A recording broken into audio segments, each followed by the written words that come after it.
akan merasakan kelaparan ya begitu panjang nanti di hari kiamat. Bismillahirrahmanirrahim. Assalamualaikum warahmatullahi wabarakatuh. Alhamdulillahilladzi hadana lihada wa ma kunna linahtadiya laula an hadana Allah.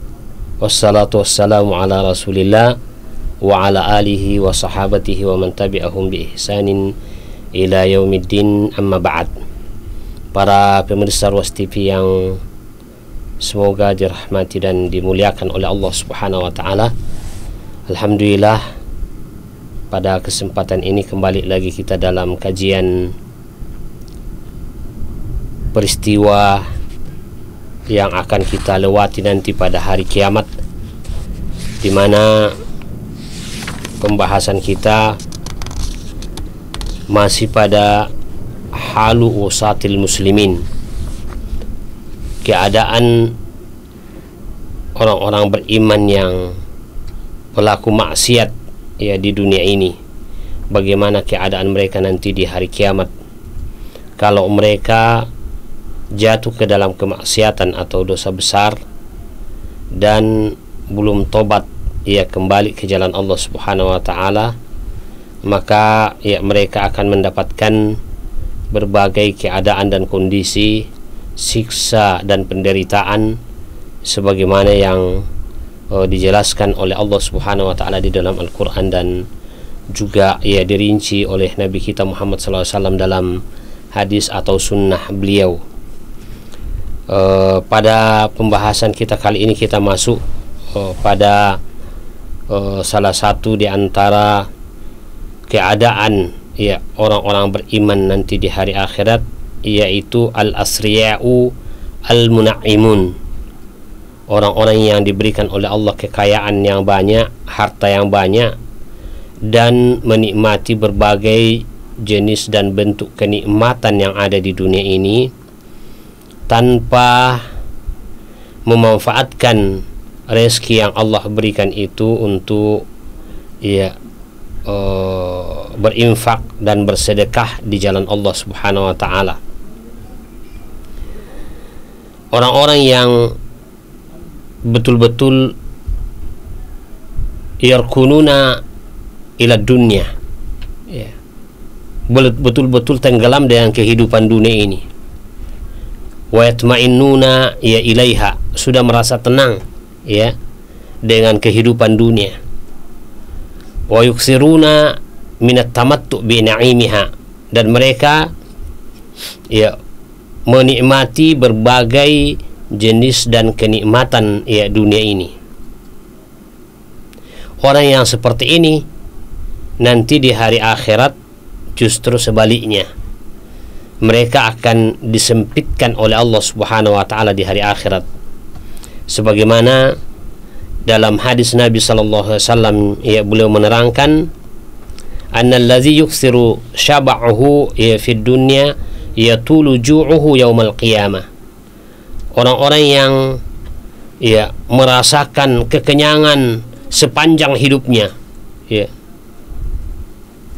dan menikmati semua kenikmatan dengan berpoya-poya, maka kata Rasulullah SAW, yatulu ju'uhu yaumal qiyamah, akan merasakan kelaparan ya begitu panjang nanti di hari kiamat.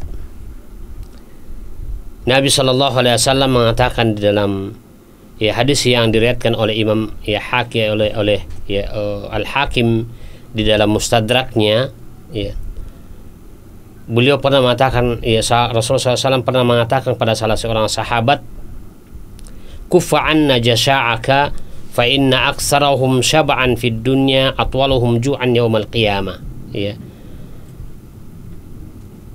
Ketika Nabi SAW menyaksikan ada seorang sahabat yang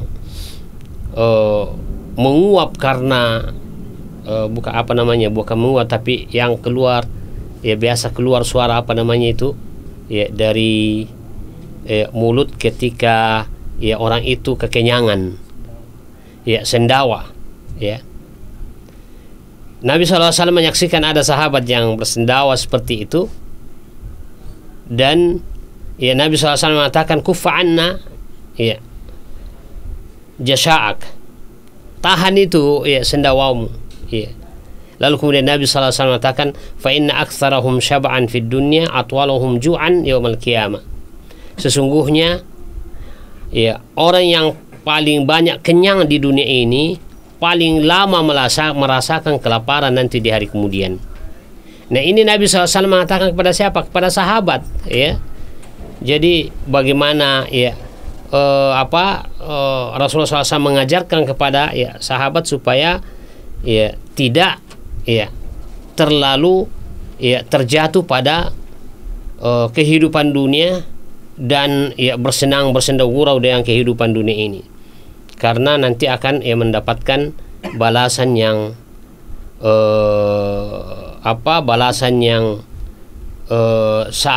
kebalikan nanti di hari kemudian ya. Jadi atwalu ya fa inna aktsarahum syab'an fid dunya atwaluhum ju'an yaumal qiyamah, kata Rasulullah SAW di dalam ya, hadis yang diriwayatkan oleh ya, Hakim dalam Mustadraknya, dan hadis ini disahihkan oleh Syekh Nasruddin Al-Albani. Jadi intinya adalah bahwa orang-orang yang hanya memburu dunia dan segala kenikmatannya itu saja yang menjadi perhatiannya, apalagi ketika Allah Subhanahu wa taala berikan kemudahan untuk itu dan tidak dimanfaatkan untuk maslahat ya akhiratnya, maka orang yang seperti ini nanti akan ya merasakan ya kelaparan yang berkepanjangan ya di hari akhirat. Dalam hadis yang lain yang diriwayatkan oleh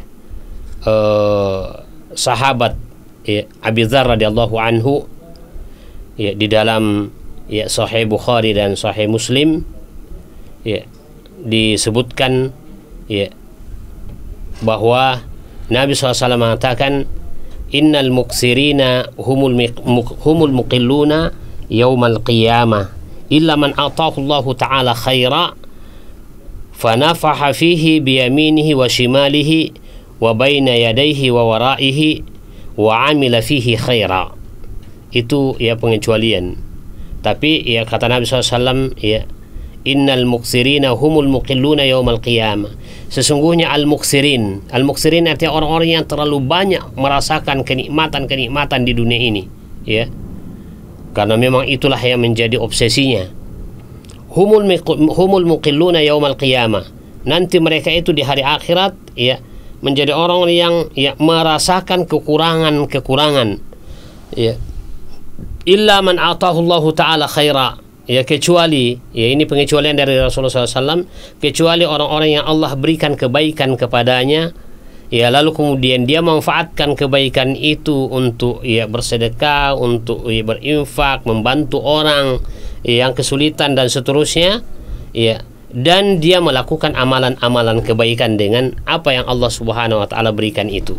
Jadi intinya ya ketika seseorang itu ya tenggelam dalam berbagai jenis dan ragam kenikmatan dan melupakan kehidupan akhirat, maka ya nanti di hari akhirat ya mereka akan ya mengalami ya kelaparan yang berkepanjangan, dan kemudian mereka juga akan mengalami ya dan menjadi orang-orang yang muqilluna yaumal qiyamah ya, sangat sedikit dia merasakan kenikmatan nanti di hari kiamat.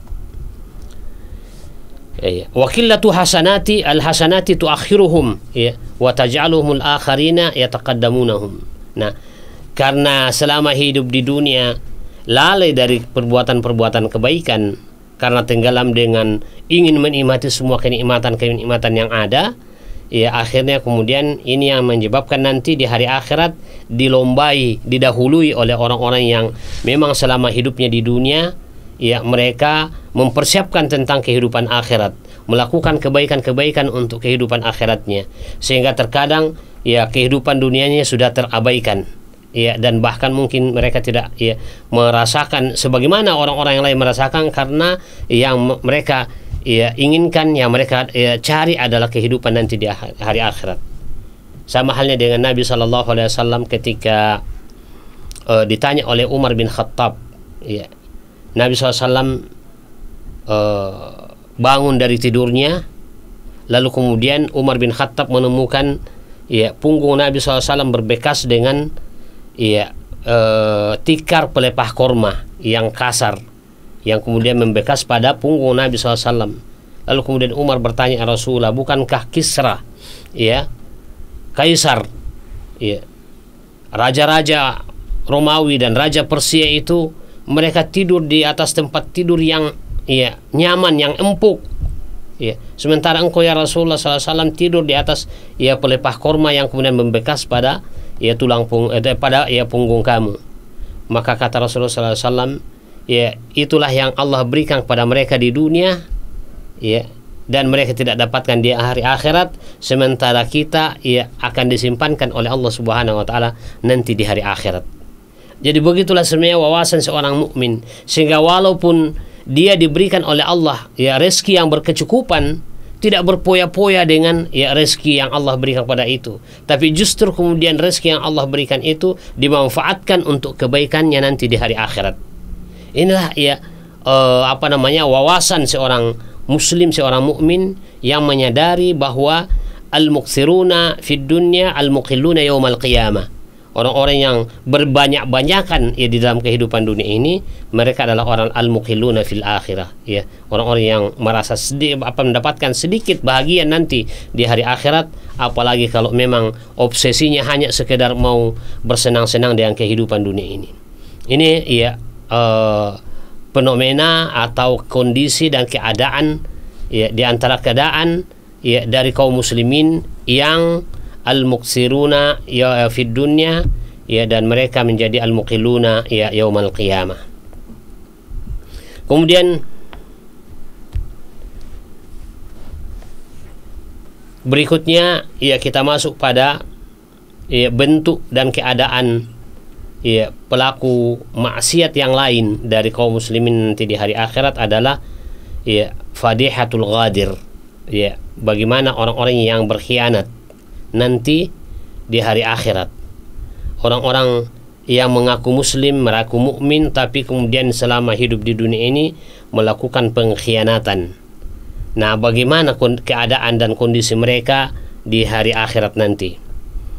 Dari Abdullah ibnu Umar, ya, disebutkan bahwa, ya, Nabi SAW bersabda, "Idza jama'allahu al-awwalina wal akhirin yaumal qiyamah yurfa'u li kulli gadirin liwa faqila hadhi gudratu fulan ibnu fulan." Hadis ini diriwayatkan oleh Imam Muslim. Ya, kata Rasulullah, apabila Allah Subhanahu wa taala nanti, ya, di hari akhirat mengumpulkan al-awwalina wal akhirin, semua manusia dari awal sampai yang terakhir, ya, yurfa'u li kulli gadirin liwa, maka diangkat, ya, bendera bagi setiap orang yang melakukan pengkhianatan di dunia, ya. Lalu kemudian dikatakan kepadanya, hazihi gudratu fulan bin fulan, dikatakan inilah pengkhianatan fulan si fulan. Jadi, ya, dipermaklumkan di depan manusia nanti di hari akhirat orang-orang yang melakukan pengkhianatan di dunia, ya. Mungkin, ya, di dunia dia bisa bisa menutupi pengkhianatannya, ya, karena, ya, bisa membayar, ya, media misalnya, ya, sehingga kemudian tidak terbongkar pengkhianatannya. Tapi nanti di hari akhirat tidak berlaku semua itu, ya, bahkan kemudian Allah Subhanahu wa taala memerintahkan, ya, kepada malaikatnya untuk kemudian, ya, mengangkat, ya, atau, ya, mengangkat tinggi-tinggi, ya, bendera, ya, pengkhianatan, dan, ya, itu disebutkan, ya, bahkan dikatakan hadhihi gudratu fulan ibnu fulan, namanya disebut-sebut, namanya diteriak-teriakkan, ya, di depan khalayak ramai bahwa ini fulan ibnu fulan, ya, yang telah melakukan pengkhianatan selama, ya, hidup di dunia, ya.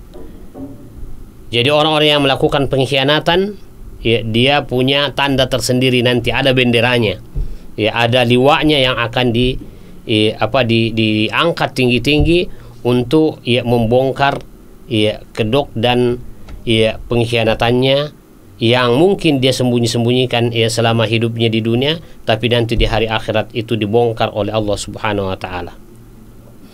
Nah, karenanya setiap dalam hadis Rasulullah SAW yang lain yang diriwayatkan oleh Imam Muslim, Nabi SAW mengatakan, likulli ghadirin liwa inda isnatihi yaumal qiyamah. Setiap orang yang melakukan pengkhianatan, maka nanti akan ada benderanya yang menandakan bahwa dia adalah orang-orang yang berkhianat di dunia. Nah, pengkhianatan itu macam-macam. Pengkhianatan itu macam-macam. Termasuk diantaranya mengkhianati agama, mengkhianati agama, mengkhianati bangsanya, mengkhianati masyarakatnya. Diberikan amanah untuk memimpin masyarakat, tapi kemudian dia memanfaatkan kepemimpinannya, dia memanfaatkan jabatannya untuk mengkhianati masyarakatnya.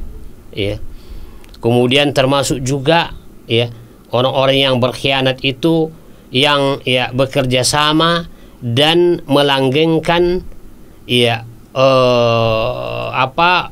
keinginan dari musuh-musuh kaum muslimin. Karena kita tahu bahwa banyak dalam kehidupan, dan inilah sebenarnya salah satu di antara ciri dan indikasi orang-orang munafik, orang-orang yang munafik. Makanya kenapa di dalam Al-Quran ketika Allah Subhanahu wa taala mengklasifikasi manusia dari sisi keyakinannya ke dalam 3 kategori di awal dari surah Al-Baqarah, di awal dari surah Al-Baqarah, Alif Lam Mim Zalikal Kitabu la raiba fihi hudal lil muttaqin alladzina yu'minuna bil ghaibi wa yuqimuna as-salata wa mimma razaqnahum yunfiqun ila akhir ayat. Itu 5 ayat. 5 ayat itu membahas tentang al-mu'minin al-muttaqin, orang-orang beriman dan orang-orang yang bertakwa, orang-orang yang jujur imannya. Lalu kemudian setelah itu Allah membahas pada ayat berikutnya, ayat yang ke-6 dan ke-7, 2 ayat tentang orang-orang kafir. Khatamallahu ala qulubihim wa ala sam'ihim wa ala absarihim gishawatum wa lahum adzabun azim. Yang sebelumnya dikatakan a'anzartahum am lam tunzirhum la yu'minun. Itu yang dimaksudkan adalah orang-orang kafir. Jadi pembahasan tentang orang kafir itu 2 ayat. Orang bertakwa dan orang beriman 5 ayat. Kemudian setelah itu pindah pada ayat berikutnya, wa minan nasi may yaqulu amanna billahi wa hum amanna billahi wa bil yaumil akhir wa hum la yu'minun. Wa minan nasi may yaqulu amanna billahi wa bil yaumil akhir wa ma hum bimu'minin yukhadi'una Allah wal ladzina amanu wa ma yakhda'una illa anfusahum wa ma yash'urun fi qulubihim maradun fazadahumullahu marada wa lahum azabun alimun bima kanu yaksibun. Ini dibahas oleh Allah Subhanahu wa taala sampai 13 ayat pembahasan tentang tema orang-orang munafik. Sehingga muncul pertanyaan bagi kita. Allah membahas orang beriman itu di 5 ayat, membahas orang kafir itu dengan 2 ayat, dan membahas orang munafik itu 13 ayat. Muncul pertanyaan, kenapa kok orang munafik dibahas dalam 13 ayat sementara orang kafir hanya 2 ayat saja? Apakah orang munafik itu lebih fatal daripada orang kafir? Padahal orang munafik itu di depan kaum muslimin mengatakan bahwa mereka adalah orang beriman, mereka bersyahadat, bahkan mereka salat, mereka berpuasa, mereka melakukan ibadah-ibadah yang lainnya. Tapi kenapa kok dibahas dalam 13 ayat sementara orang kafir cuma 2 ayat saja? Ini kata sebagian ahli tafsir kita bahwa ini menunjukkan bahwa orang-orang munafik itu jauh lebih berbahaya terhadap kaum muslimin dibanding dengan orang-orang kafir.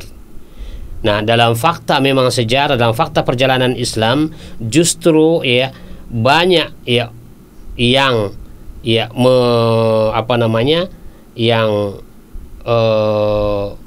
membantu orang-orang kafir dalam menghadapi kaum muslimin itu adalah dari kalangan ya musyrikin, dari kalangan ya munafikin. Munafik kalau seandainya mereka tidak ada, maka orang kafir itu tidak sebegitu berani terhadap kaum muslimin. Nah, makanya ya ada salah seorang syekh yang pernah saya dengarkan mengatakan bahwa seandainya bukan karena orang-orang munafik ya di Palestina, maka ya sudah lama selesai persoalan Palestina. Sudah lama mereka bisa merdeka dan kemudian bisa mengusir penjajah ya Yahudi. Cuma karena orang-orang munafikin yang begitu banyak yang menjadi kaki tangan orang-orang Yahudi. Jadi akhirnya kemudian ya mereka sendiri yang kemudian berhadapan dengan orang-orang beriman, dengan saudaranya sendiri sebangsa ya dan setanah air ya. Dan itu juga ya kalau mau baca sejarah seperti penjajahan di negeri kita ini yang bisa bercokol 350 tahun, Belanda bisa bercokol menjajah negeri ini 350 tahun. Ini menjadi tanda tanya bagi kita, kok kenapa bisa Belanda ya menjajah negeri kita 350 tahun. Sementara penduduk Indonesia pada saat itu jumlahnya ya tidak ya jauh lebih banyak daripada penduduk Belanda. Kalau penduduk Belanda saja sekarang itu mungkin sekitar 20 jutaan saja. Ya, kita sudah 270 juta. Ya. Kemudian Belanda juga ya mengirim ya pasukannya ke Indonesia untuk menjajah Indonesia. Itu tidak semua penduduk Belanda, militernya saja, tentaranya saja. Jadi kita tidak tahu, mungkin ada yang punya wawasan berapa jumlah militer Belanda yang dikirim ke Indonesia. Kok bisa mengalahkan jumlah bangsa Indonesia yang begitu banyak, yang sudah puluhan juta ya, dan kemudian tidak bisa mengusir mereka sampai 350 tahun baru bisa. Ada apa itu? Ya. Nah, karenanya ya dalam fakta sejarah mengatakan bahwa ya ada ya masyarakat ya putra bangsa sendiri itu sebahagiannya yang dimanfaatkan oleh kepentingan ya Belanda untuk menghadapi ya saudaranya sendiri yang kemudian melakukan perlawanan ya mengusir penjajahan ya.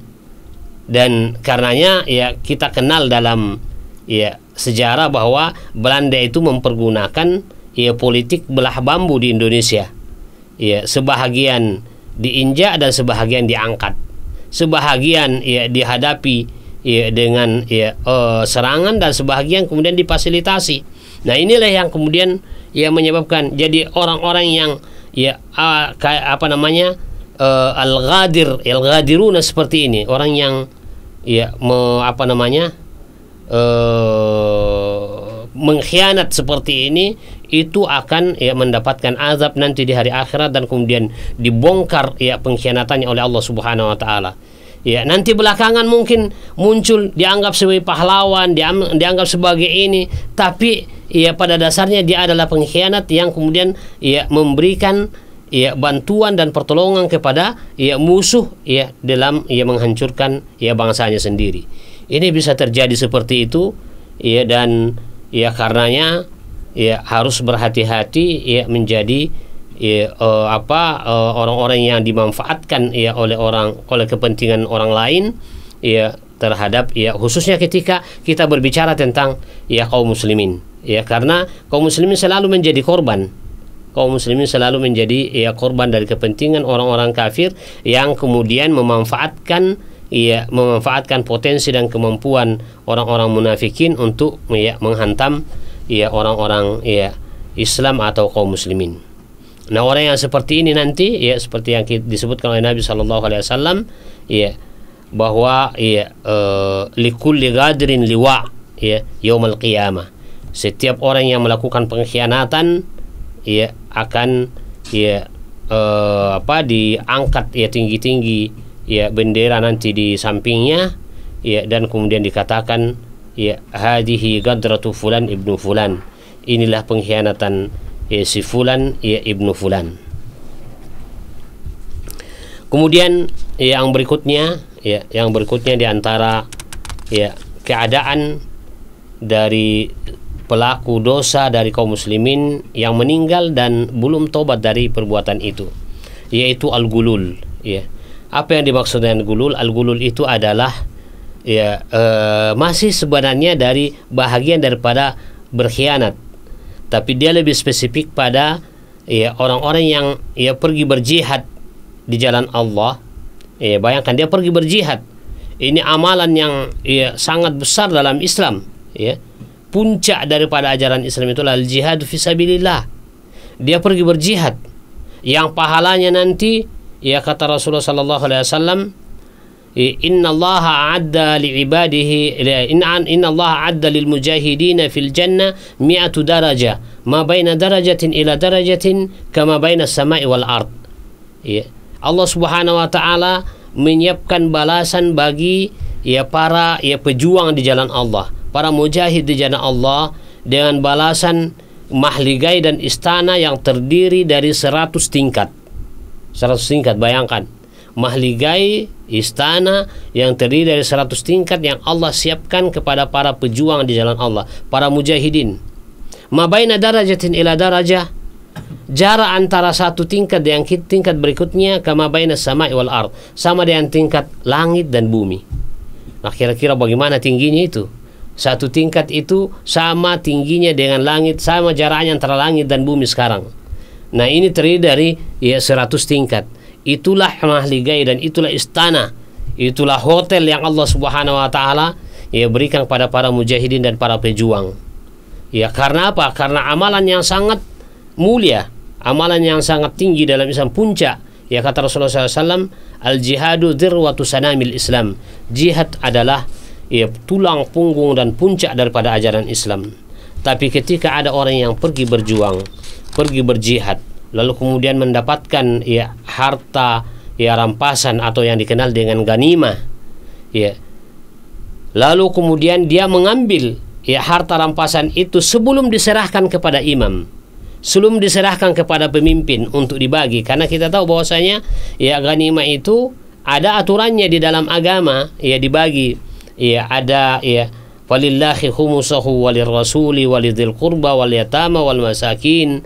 Itu ada aturannya, Jadi sekian persen, 5% itu untuk Allah, walir rasul, untuk haknya juga Rasulullah SAW, lakukan lil yatama wal masakin dan seterusnya, dan kemudian termasuk juga diberikan kepada para pejuang dan para mujahidin. Nah, cuma ketika ada orang yang kemudian mengambil, berkhianat, mengambil sedikit dari harta rampasan itu sebelum dibagi oleh imam, maka itu yang disebut dalam istilah agama kita dengan al-gulul, al-gulul. Dan itu disebutkan oleh Allah Subhanahu wa taala di dalam Al-Qur'an, surah Ali Imran, wa may yaghlul ya'ti bima ghalla yaumal qiyamati summa tuwaffa kullu nafsin ma kasabat wa hum la yuzlamun.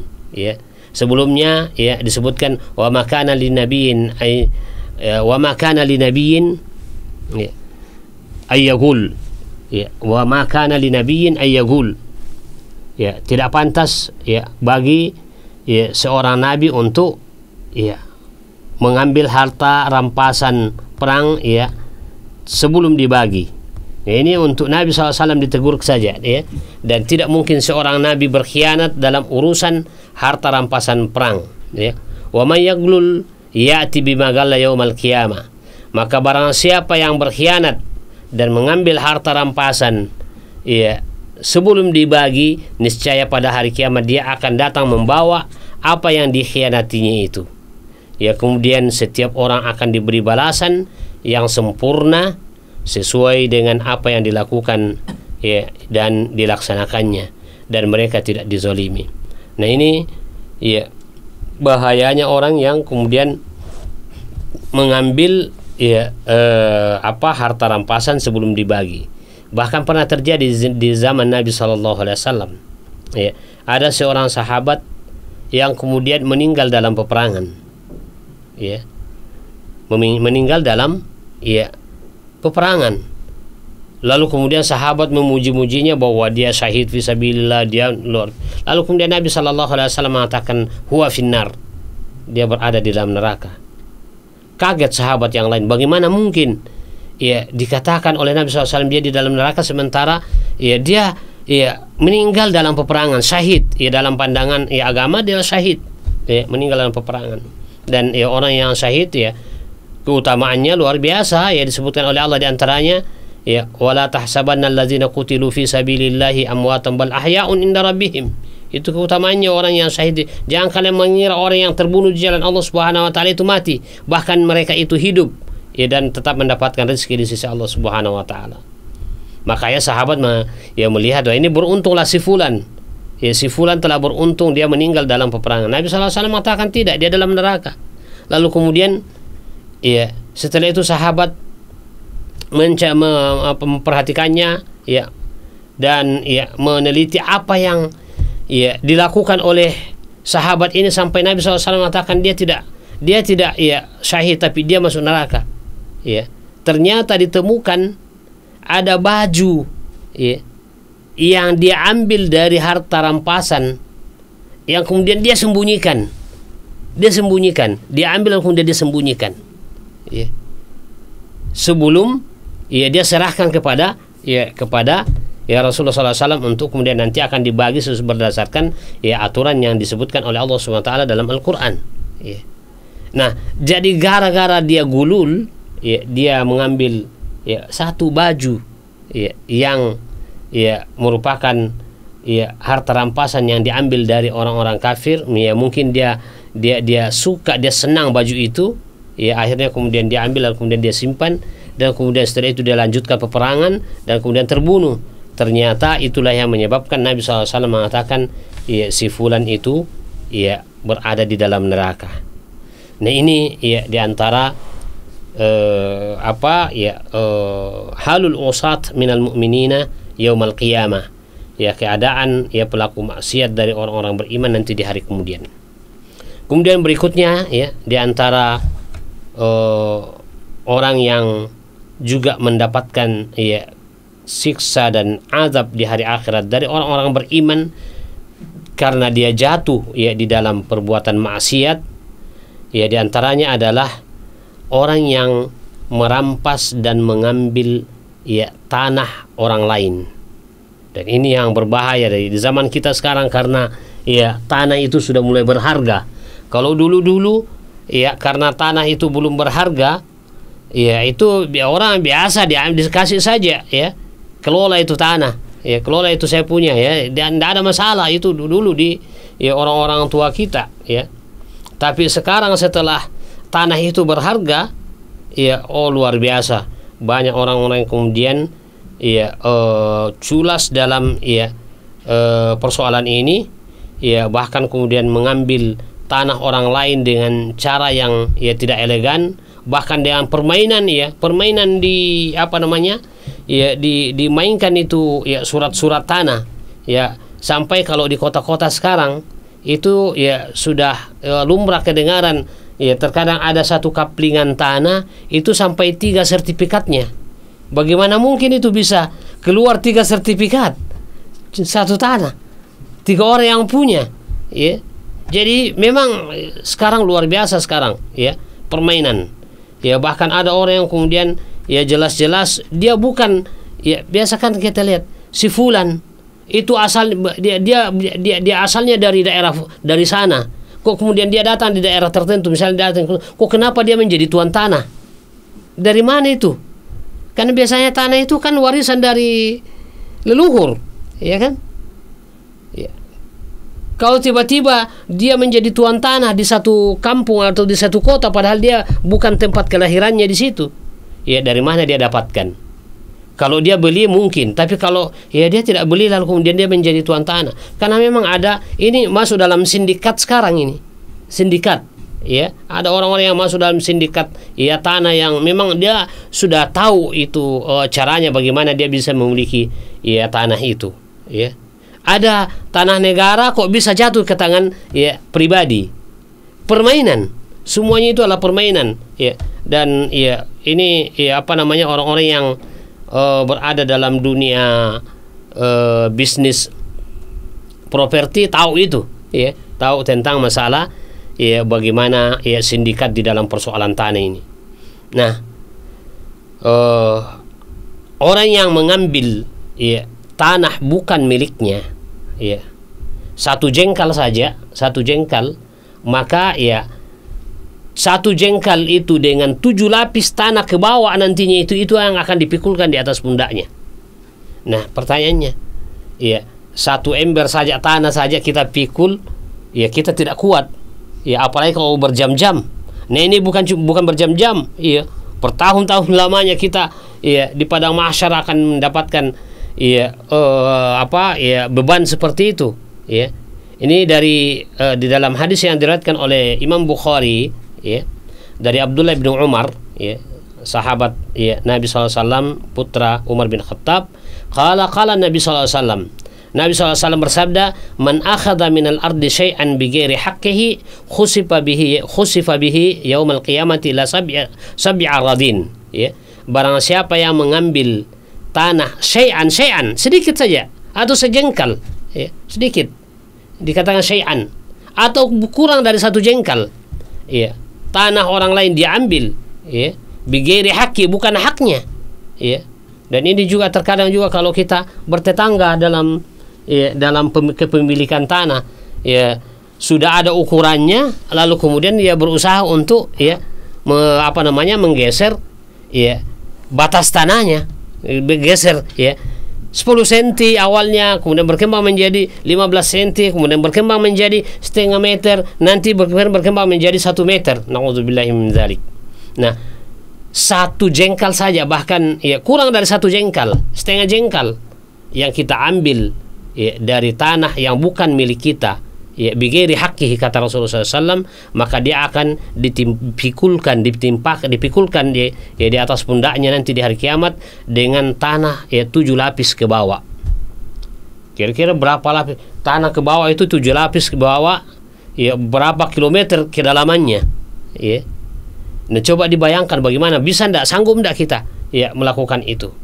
Makanya ya harus hati-hati, ya kalau bukan milik kita, ya lebih baik kita ya mengalah daripada kita kemudian nanti ngotot padahal ya bukan milik kita. Dan sekarang persoalan tanah sekarang ya itu ya masuk ke dunia pengadilan itu luar biasa, ya terkadang, dan itu yang banyak masalah terjadi di masyarakat kita sekarang, ya pertikaian antara satu dengan lain ya karena gara-gara tanah, dan kemudian ya nanti diputuskan oleh pengadilan, ya pengadilan jangan memutuskan perkara berdasarkan ya fakta-fakta ya di lapangan, ya dan ya hujah-hujah, ya. Nah, terkadang ya karena ada orang yang pintar ya berhujah, apalagi dia pakai misalnya ya dia memakai ya pengacara yang ya memang pintar ya memutarbalikkan fakta, itu terkadang akhirnya kemudian dimenangkan oleh hakim, ya dimenangkan oleh qadi, ya karena kelihayan ya pengacaranya untuk ya memutarbalikkan fakta, ya padahal sebenarnya bukan haknya. Nah, ini masalah yang seperti itu yang ya harus ya diwaspadai, sebab ya saya yakin tidak ada di antara kita yang sanggup memikul ya tanah, ya walaupun mungkin hanya satu jengkal saja, tapi kedalamannya ke bawah 7 lapis tanah, itu tidak akan ada yang sanggup untuk melakukan itu. Sehingga harus ya kita hati-hati, harus waspada, jangan sampai kita mengaku dan mengambil ya tanah yang sebenarnya bukan ya milik dan bukan hak kita. Ini hadirin yang sangat bahagia ya terkait dengan orang yang ya mengambil ya tanah ya dan merampas tanah ya orang lain yang bukan haknya, ya dan ya terkadang ya orang-orang seperti ini yang memang ya berada pada sindikat ya tanah ini, terkadang ya mereka memuluskan ya sindikatnya memuluskan operasi operandinya ini lewat ya dengan ya menyogok. Jadi sudah istilahnya khasyafa wa su'akila, orang Arab mengatakan ya khasyafa wa su'akila. Kalau kita ya mengatakan ya sudah jatuh ditimpa anak tangga lagi, sudah jatuh ditimpa lagi anak tangga, ya dia sudah ya melakukan pengkhianatan dan mengambil hak orang lain, lalu kemudian membayar lagi ya riswa atau ya sogo, ya jadi sudah ya melakukan pengkhianatan, mengambil hak orang lain lalu kemudian menyogok lagi. Ini sudah 2 kali. Ya, dia sama dengan orang yang jatuh lalu kemudian ditimpa anak tangga, naudzubillah. Dan itulah kata Ibnul Qayyim, dosa itu sebenarnya, dosa kemaksiatan itu memancing dosa berikutnya, ya. Jadi karena dia mau ya berkhianat, ya memiliki ya dan merampas haknya orang lain, tapi dia tidak bisa lakukan itu kalau secara natural. Ya, kalau dibawa ke pengadilan ya dia akan kalah karena tidak ada bukti-bukti kepemilikannya. Maka ya apa yang dia lakukan, ya dia melakukan sogok supaya ya bisa ya lancar ya urusannya. Jadi luar biasa sekarang ya permainan orang yang ya jatuh dalam ya kemaksiatan seperti ini. Ya, tapi sekali lagi kita mengatakan, kalau kita tidak tobat dari perbuatan-perbuatan seperti ini, maka ya kita akan memikul resikonya nanti di hari akhirat. Na'udzubillah. Kemudian ya berikutnya di antara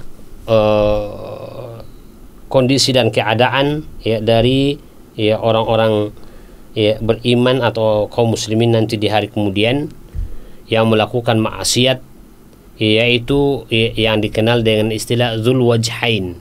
Dan itu kita sudah sebutkan tadi sebenarnya, Dzul Wajhain, orang-orang yang memiliki 2 wajah, atau bahasa ya bahasa syar'inya, bahasa Qur'annya, bahasa hadisnya adalah al-munafik atau ya hipokrit, ya, di mana orang yang paling buruk sebenarnya adalah orang-orang yang seperti ini, ya, yang punya warna lebih dari satu, ya. Orang mengatakan musang berbulu ayam, ya. Musang ini kan musuhnya ayam, ya. Tapi kemudian untuk bisa ya menerkam ayam, ya dia berusaha memakai ya bulunya ayam supaya ayam tidak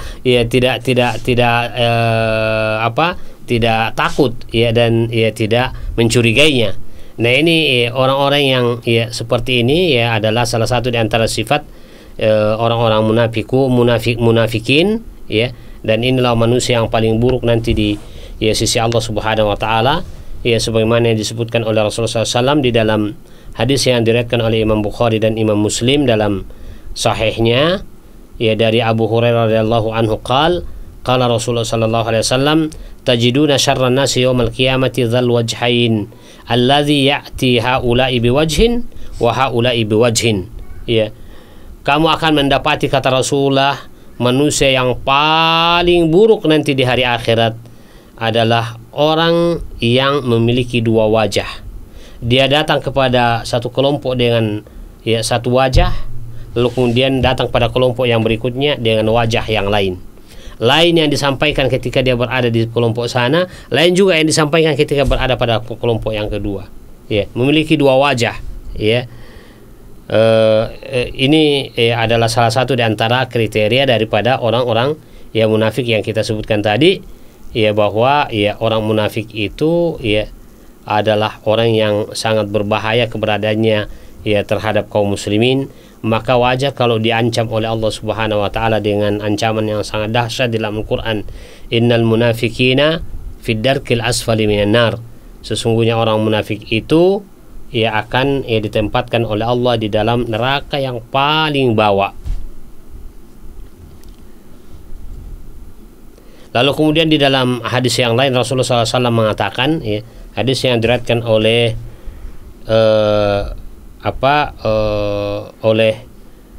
sahabat Ammar bin Yasir, ya, dan Abu Ya'la, ya, qala Rasulullah SAW, ya, man kana lahu wajhani, ya, man kana lahu wajhani fi dunya kana lahu lisanun min narin yaumal qiyamah. Dan hadis ini hadis disebutkan pula oleh Syekh Nasruddin Al-Albani di dalam kitab Silsilatul Ahadits Shahihah, ya. Man kana lahu wajhan fid dunya, siapa yang punya wajah di dunia ini 2, ada 2 wajahnya, ya. Lain dibilang ya penampakannya ketika berada di pihak sana, dia di sini lain juga ya penampakannya, ya. Kata Rasulullah, man kana lahu wajhani fid dunya, siapa yang punya 2 wajah di dunia, kana lahu lisanun min nar yaumal qiyamah, maka nanti di hari akhirat, di hari kiamat, Allah berikan lidah ya dari neraka. Lidahnya dari neraka, na'udzubillahi min dzalik. Nah, ini akibat ya orang-orang yang ya berwajah dua atau memiliki sifat kemunafikan. Kemudian berikutnya di antara orang-orang beriman di hari akhirat yang juga mendapatkan ya azab dan siksa adalah ya al-hakim alladzi yahtajibu an ra'iyatihi, ya. Jadi seorang hakim, seorang pemimpin, ya, seorang pejabat yang ya menutup dirinya dari masyarakatnya, tidak mau menerima masyarakatnya. Kalau ada masyarakat yang mau datang untuk bertemu dengan dia tidak mau temui. Itu maksudnya, ya. Karena pada dasarnya sebenarnya kalau dalam agama kita, agama Islam, ya, pemimpin itu, ya, pejabat itu sebenarnya bukanlah kemuliaan, ya. Jadi ya kekuasaan itu bukan syaraf, bukan kemuliaan yang harus dibanggakan. Tapi ya kekuasaan, jabatan itu dalam Islam itu adalah ya khidmat, ya. Kita berkhidmat, ya, kita ya meladeni masyarakat. Maka ya hakim itu adalah khadim sebenarnya, ya. Itu kalau dalam konsep Islam. Makanya dalam Islam itu ya kalau kita lihat para sahabat, tidak ada sahabat yang mau jadi ya pejabat. Ditawarkan untuk jadi pejabat, dia tidak mau, ya. Dia tidak mau. Ya, taruhlah misalnya ketika Nabi SAW meninggal dunia, ya, ketika Nabi SAW meninggal dunia, maka segera sahabat rapat musyawarah untuk menentukan ya, siapa yang menggantikan Nabi SAW sebagai pemimpin, sebagai khalifah, ya. Kemudian mereka berkumpul pertama kali di Thaqifah Bani Sa'adah, ya.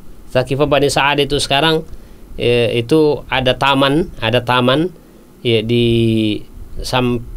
ujung samping kanan dari Masjid Nabawi, ya, bagian belakang. Itu kalau mungkin sekitar 200-300 meter dari Masjid Nabi Sallallahu Alaihi Wasallam, ya, ada taman-taman. Sekarang itu masih ada pohon-pohon di sana. Itu dulu namanya Thaqifah Bani Sa'adah. Disitulah sahabat ya berkumpul ketika Nabi SAW meninggal dunia untuk membicarakan siapa yang menggantikan Nabi SAW sebagai ya khalifah setelah itu. Ya, lama sekali ya terjadi polemik di antara sahabat. Ya, siapa yang menggantikan? Karena tidak ada yang berani, tidak ada yang mau. Ya, bahkan ya kemudian datang Umar bin Khattab, ditawarkan, Umar juga tidak mau. Dan tidak datang Abu Bakar juga, lalu kemudian Umar minta, ya, keluarkan ya tanganmu wahai Abu Bakar dan kita baiat, ya, kamu sebagai pengganti Nabi SAW. Abu Bakar tidak mau. Ya, dia serahkan kepada Umar. Umar juga mengatakan, saya tidak mau ya mendahului Abu Bakar. Ya. Ini diskusi yang alot, yang panjang. Ya, akhirnya kemudian ya sepakatlah mereka ya untuk ya kemudian mengangkat Abu Bakar As-Siddiq sebagai pengganti Nabi SAW sebagai khalifah setelah Rasulullah SAW meninggal dunia. Ya, makanya ya kita lihat para sahabat itu tidak ada yang mau jadi pejabat, tidak ada yang mau jadi pemimpin, karena mereka tahu bahwa jadi pejabat, jadi pemimpin itu adalah khadim, ya, harus berkhidmat kepada masyarakat. Kalau dia tidak berkhidmat kepada masyarakat, maka itu masuk dalam kategori tadi ya al-ghadir, atau ya yang berkhianat terhadap ya masyarakatnya. Di sisi yang lain juga ya pemimpin itu, pejabat itu, dia harus buka open house ya 24 jam ya untuk menerima pengaduan dari masyarakat. Ada masyarakat yang dizalimi misalnya, dia harus datang ya untuk meminta ya keadilan. Sehingga kemudian ya dia harus buka pintu untuk kemudian menerima pengaduan masyarakat. Kalau dia tutup pintunya dan tidak mau menerima masyarakat, ini yang juga akan bermasalah nanti di hari kemudian. Dalam hadis yang diriwayatkan oleh Abu Daud dan Ibnu Majah serta Al-Hakim dengan sanad yang sahih dari Abi Maryam Al-Azdi, qala Rasulullah sallallahu alaihi wasallam, Rasulullah sallallahu alaihi wasallam bersabda, man wuliya min umuril muslimina syai'an, siapa yang diberikan kekuasaan untuk mengurus dari urusan-urusan kaum muslimin, fahtajaba duna khullatihim wa hajatihim, lalu kemudian dia menutup diri, tidak mau menerima datangnya masyarakat untuk mengadukan hajatnya, ihtajaballahu anhu yaumal qiyamah, maka Allah juga nanti di hari kemudian akan berhijab, menutup diri dari mereka ini. Allah tidak akan menampakkan dirinya kepada mereka, orang-orang yang seperti ini. Padahal kita sudah tahu bahwa puncak kenikmatan di dalam surga adalah ketika seorang itu melihat wajah Allah Subhanahu wa taala. Lillazina ahsanu al-husna wa ziyadah. Itu kata Allah Subhanahu wa taala dalam Al-Qur'an, lillazina ahsanul husna wa ziyadah. Orang-orang yang melakukan kebaikan akan mendapatkan husna, maksudnya surga, dan ziyadah, tambahan. Ada tambahan dari kenikmatan surga, apa itu? An-nazaru war-ru'yatu ila wajhillahi azza wa jalla yaumal qiyamah. Melihat dan memandang wajahnya Allah Subhanahu wa taala nanti di hari kemudian, dan itulah puncak kenikmatan yang dinikmati dan dirasakan oleh ahlul jannah nanti di hari akhirat. Tapi hakim, pejabat, pemimpin yang membatasi diri dan menutup diri dari rakyatnya, itu akan tidak akan melihat wajah Allah Subhanahu wa taala, karena Allah Subhanahu wa taala menutup juga istilahnya membatasi diri dari orang yang seperti ini, wal iyadu billah.